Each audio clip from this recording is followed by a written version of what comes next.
पद्म पुराण में लिखा है, इस मृत्युलोक में जीव जंतुओं की 84 लाख योनियां निवास करती हैं और उसी में से एक योनि है मनुष्य योनि, जिसमें हमारा और आपका जन्म हुआ है। हर प्राणी को उसके कर्मों के हिसाब से ही अगला जन्म मिलता है। जब कोई मनुष्य अपने जीवन में अधिक से अधिक सत्कर्म करता है, उसी के फल स्वरूप उसका जन्म मनुष्य योनि में होता है। धर्म शास्त्रों में मनुष्य योनि को बहुत ही दुर्लभ और सबसे ज्यादा कष्टकारी बताया गया है। धर्म शास्त्रों की अगर माने तो जीव को सबसे ज्यादा कष्ट मनुष्य योनि में ही भोगना पड़ता है। गरुड़ पुराण में मनुष्य के जन्म से लेकर मृत्यु तक जिन जिन कष्टों को भोगना पड़ता है, उसका विस्तार पूर्वक वर्णन किया गया है। इस वीडियो में आप इन्हीं कष्टों के बारे में जानेंगे जो जीव माता के गर्भ से ही अनुभव करना शुरू कर देता है और अपने जीवन के अंत तक भोगता है। हमारे चैनल में कोई जीव मरने के बाद मनुष्य योनि में जन्म लेता है तो वह सबसे पहले ईश्वर द्वारा निश्चित पुरुष के वीर्यकण के रूप में स्त्री के उदर में प्रवेश करता है। वहां वह एक रात्रि में स्त्री के रज में मिल जाता है और एक हो जाता है। इसके बाद यह 5 रात्रि में छोटे कण का रूप ले लेता है और बाद में यह अंडे के आकार में बदल जाता है। इसी तरह 1 महीने में उसके सर निकल आता है। 2 मास में हाथ, पांव आदि अंगों का निर्माण हो जाता है और 3 मास में नाखून, हड्डियां, त्वचा, स्त्री पुरुष के चिन्ह तथा अन्य छिद्रक उत्पन्न हो जाते हैं। 4थे महीने से उसमें मांस उत्पन्न होने लगता है। फिर 5वें महीने में गर्भ में पल रहे शिशु को भूख प्यास लगने लगती है। 6ठे मास से झिल्ली में लिपटा हुआ वह जीव माता की दाहिनी कोख में घूमने लगता है। उस समय माता के द्वारा ग्रहण किए हुए अन्न, जल आदि से उसकी भूख मिटती है। वह जीव विष्टा मूत्र के दुर्गंध युक्त गड्ढे रूपी गर्भाशय में सोता है।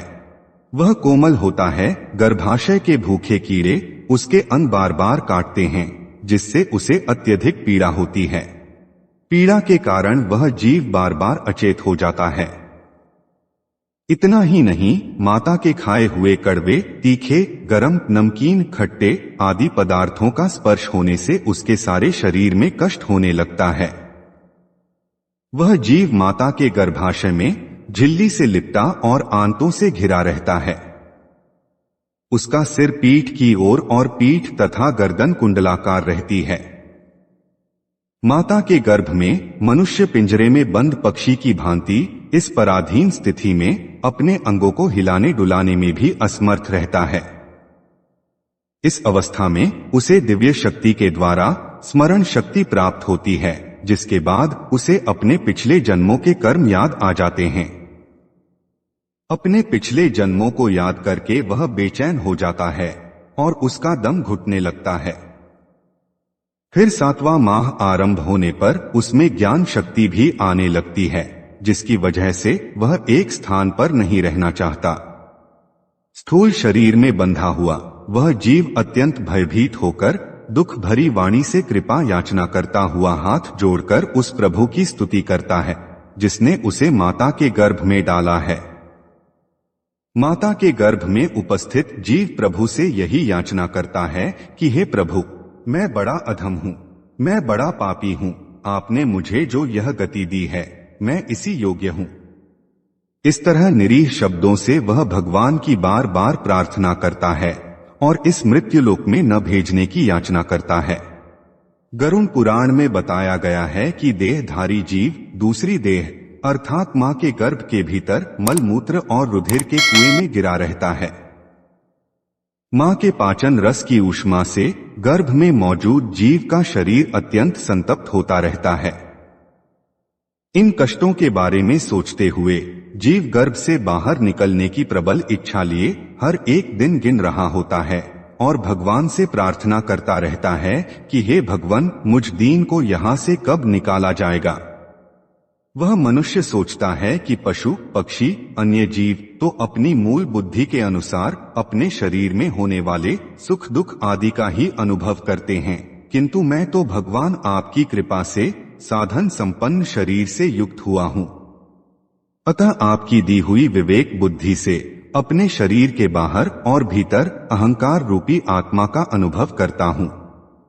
भगवान, इस अत्यंत दुख से भरे हुए गर्भाशय में यद्यपि मैं बड़े कष्ट से रह रहा हूँ, तो भी बाहर निकलकर संसार के अंधकार में गिरने की मुझे बिल्कुल इच्छा नहीं है, क्योंकि उसमें जाने वाले जीव को आपकी माया घेर लेती है, जिसके कारण उसकी बुद्धि अहम से युक्त हो जाती है और उसके परिणाम में उसे इस संसार चक्र में ही रहना होता है।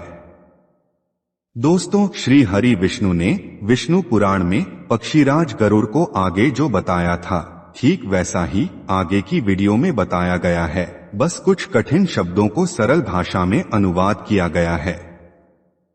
इस प्रकार की बुद्धि वाले एवं स्तुति करते हुए 10 माह के ऋषिकल्प उस जीव को प्रसूति वायु प्रसव के लिए तुरंत नीचे की ओर धकेलता है।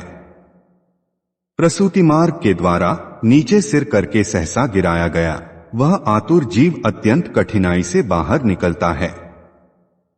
वह उस समय श्वास नहीं ले पाता है तथा उसकी स्मृति भी नष्ट हो जाती है।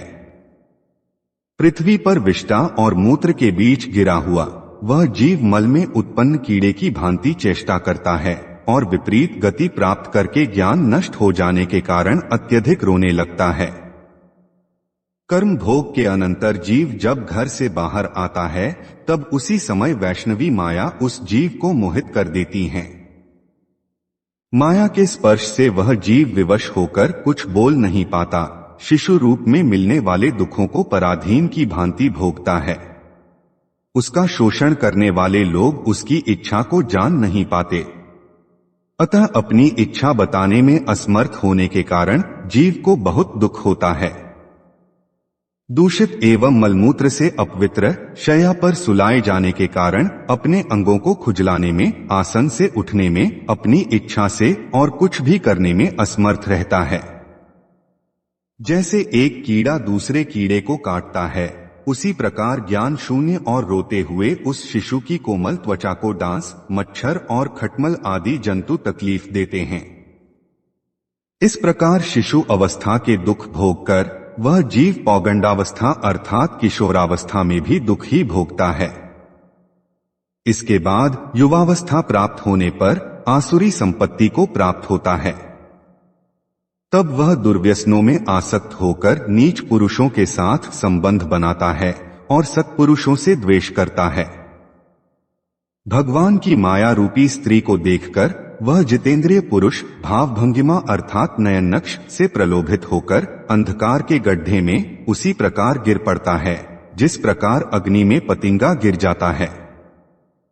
जिस चीज की लालसा व्यक्ति के दिमाग में घर कर जाती है, उसके न मिलने पर अज्ञान के कारण क्रोध उत्पन्न हो जाता है। वह कामी व्यक्ति अभिमान और क्रोध में अपने नाश हेतु दूसरे कामी से शत्रुता कर लेता है। इस प्रकार अधिक बलशाली अन्य कामी जनों के द्वारा वह वैसे ही मारा जाता है जैसे किसी बलवान हाथी से दूसरा हाथी। मनुष्य रूपी जीवन पाकर यदि कोई मनुष्य जिस किसी भी जीव की हत्या अपने भौतिक सुखों को प्राप्त करने के लिए करता है, तो उसे अगले जन्म में उसी जीव की योनि में जन्म लेकर कष्ट भोगना पड़ता है। जब मनुष्य की उम्र ढलने लगती है, अर्थात जब वह अपने जीवन के अंतिम पड़ाव में प्रवेश करता है, तो उसे इस जन्म में किए गए सारे कर्मों के हिसाब से इसी मृत्युलोक पर शारीरिक और मानसिक पीड़ा भोगनी पड़ती है। उदाहरण के रूप में यदि कोई मनुष्य अपने माता पिता की बुढ़ापे में सेवा नहीं करता या फिर उन्हें घर से निकाल देता है, तो उसकी संतान भी बुढ़ापे में उसके साथ वैसा ही व्यवहार करती है जैसा उसने अपने माता पिता के साथ किया था, और यह जीवन चक्र निरंतर इसी तरह चलता रहता है। मृत्यु के बाद जब जीव को अनेकों कष्ट भोगने पड़ते हैं, तो वह फिर से भगवान से प्रार्थना करता है। उसकी प्रार्थना के जवाब में उसे उत्तर मिलता है कि तुम्हारे पास जब अच्छे कर्म करने का समय था, उस समय तुम काम क्रोध से आसक्त हो बुरे काम कर रहे थे, और अब जब तुम्हें कष्ट भोगना पड़ रहा है तो तुम मुक्ति की आस करते हो। कर्मफल नष्ट नहीं हो सकता, जो तुमने किया है वो तो भोगना ही पड़ेगा। इसलिए हे देहधारी, जब भी तुम्हारा अगला जन्म मनुष्य योनि में हो तो अच्छे कर्म करना, ताकि तुम्हें मेरी शरण में जगह मिल सके। सैकड़ों योनियों को पार करके पृथ्वी पर दुर्लभ मानव योनि प्राप्त होती है।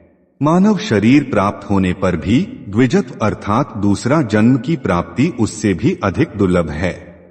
इसलिए मनुष्य को चाहिए कि भगवान के द्वारा मिले हुए इस जीवन में अधिक से अधिक सत्कर्म कर जन्म और मृत्यु के बंधन से खुद को मुक्ति दिला लें। देखने के लिए धन्यवाद। आशा है कि आपको वीडियो पसंद आया होगा। आइए अगले वीडियो में फिर से जुड़े। कृपया हमारे चैनल को सब्सक्राइब